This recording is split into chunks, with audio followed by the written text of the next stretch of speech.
Brain का सबसे महत्वपूर्ण हिस्सा जो होता है सेरिब्रम होता है। सेरिब्रम ही हमारी मेमोरी को कंट्रोल करके रखता है। जिसकी मेमोरी अच्छी होती है उसे पढ़ाई लिखाई की चीजें, हर चीजें याद रहती हैं।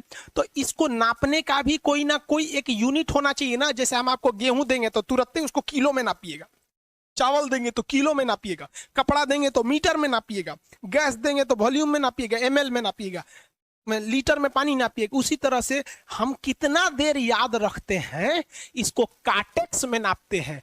जिसका काटेक्स ज्यादा है उसको कहते हैं कि ससुरा बहुते इसका दिमाग तेज है, यानी इसका आईक्यू लेवल ज्यादा है।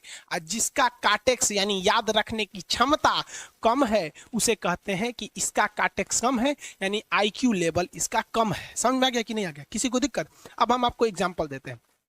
आपकी लाइफ में बहुत सारे टीचर आए होंगे। कुछ टीचर आपको नोट्स खोल के पढ़ाते हैं। कोनो किताब उताब नहीं है जी? हाँ, कोनो किताबें ना है, खाता बुक वे देना है, इसी को समझा देते। देख, एक हिसाब किताब वाला किताब है। दिवाली के समय हिसाब किताब फाइनल होता है ना, सबका सैलरी उलरी का। तो कुछ टीचर को देखिएगा ना, तो ऐसे एक किताब लेके रखे रहेंगे लोग और इसी में देख के पढ़ा देंगे। बाबू देखो, नर्वस सिस्टम का 2 पार्ट होता है, 2 ना 3 होता है। नर्वस सिस्टम का 3 पार्ट होता है। ऐसे लोगों का मतलब, ये खाता बुक रख दो भाई, इसका हिसाब दिवाली में हो जाएगा। तो ये ऐसे लोगों का इस आईक्यू लेवल कम है। लेकिन कुछ लोगों को देखेंगे आप, उनको किताब उताब से मतलब नहीं होता। जैसे आप इलाहाबाद यूनिवर्सिटी कभी जाइए तो देखिए, या बड़े टीचर आईआईटी वगैरह जाएंगे, बहुत एकदम टीचर आते हैं आराम से, कोई नोट सोर्स कुछ नहीं, आया पढ़ा रहा है, चालू किया, एकदम मस्त इंजॉय करके चला गया। तो इनका आईक्यू लेवल ज्यादा होता है। आईक्यू लेवल बढ़ाने के लिए हम आपको बताए भी थे, दिमागीन खाइए, अच्छा रहता है। एक ही तरह की सोच मत सोचिए, अच्छा रहता है। आईक्यू लेवल कैसे बढ़ाएंगे? तो याद रखिए, आईक्यू लेवल बढ़ाने के लिए सोने से पहले का आधा घंटा बहुत जरूरी होता है। सोने से पहले आधे घंटे दिन भर में जितना काम किए उसको सुबह से रात तक देखते रहिए। एक बार रिवाइज मारिए कि सुबह उठे थे, ये किए थे, इसके बाद पढ़े थे, क्या क्या पढ़े थे। खान सर ये पढ़ाए थे, आप कहीं मैथ पढ़े होंगे, उसको सोचिए मैथ में क्या पढ़ाया गया था, खटाखट खटाखट। आपको सोचना ही है ना, सोचने में कितना टाइम लगता है, खटाखट। तो अगर इसको रिवाइज करते रहेंगे, गिन के 42 दिन में आपका आईक्यू लेवल तेज हो जाएगा। फिर आप कहेंगे कि सर जी हमरो बिना किताब का याद हो गया। और अगर यही खत्म हो जाएगा तो क्या कहिएगा, आपका भी आईक्यू लेवल गिर जाएगा। आप टॉपिक भूल जाते हैं, मतलब आपके दिमाग में दूसरा टॉपिक चलता है। आप लाइफ में किसको किसको आई लव यू बोले हैं, कभी भूले हैं? नहीं। कौन कौन आपको मारा है या कुछ उल्टा सीधा बोला है, नहीं भूलते हैं। रीजन क्या? आप कितनी बार किसी चीज को रिवाइज मारते हैं। 21 दिन के अंदर अगर आपका दिमाग कभी किसी चीज को रिवाइज मार दिया ना, तो फिर वो भूलने नहीं देगा अगले 2 महीने तक। यानी हर 21 दिन पे उसको रिवाइज मारते रहिए, मारते रहिए, मारते रहिए। और अगर हर 7 दिन पे मारेंगे ना तो वो एकदम फिक्स हो जाएगा, एकदम फिक्स हो जाएगा।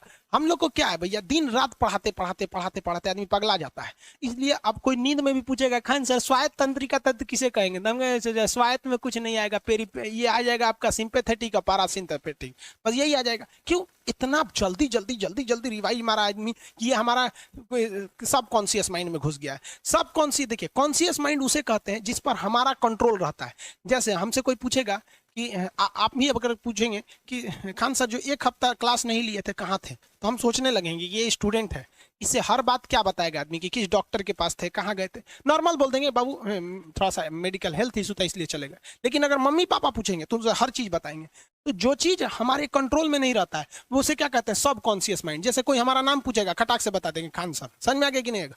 ओरिजिनल नाम तो आपको भी नहीं बताते हम लोग यहाँ पे। तो सब कॉन्शियस माइंड में घुसा दीजिए जो चीज। जैसे आप स्टेशन पे उतरिए या बस स्टैंड पे उतरिए, अपने घर जाने के लिए कभी रास्ता याद किए हैं? हाँ, इसके बाद दाहिने मुड़ना है, बाएं मुड़ना। आप फोन पे बतियाते भी चले जाते हैं। तो जब कभी किसी चीज को बहुत बार रिवाइज मार देते हैं तो वो चला जाता है सब कॉन्शियस माइंड में, फिर आपको याद करने की जरूरत नहीं है। सपना कैसे आता है? जब आपकी नींद अच्छी नहीं होती है तब। नींद प्रॉपर लिया कीजिए, नींद में कोई कमी नहीं आनी चाहिए। आप जिस दिन बहुत ज्यादा थके रहेंगे उस दिन कोई सपना नहीं आता है। हम लोग का जब ऑफलाइन क्लास रहता था, सुबह 7 बजे से रात 9 बजे तक पढ़ाता था आदमी, जो ने करवट सोता था उधरे उठ जाता था, सपना का नाम ही नहीं आता था। समझ में आ गया कि नहीं?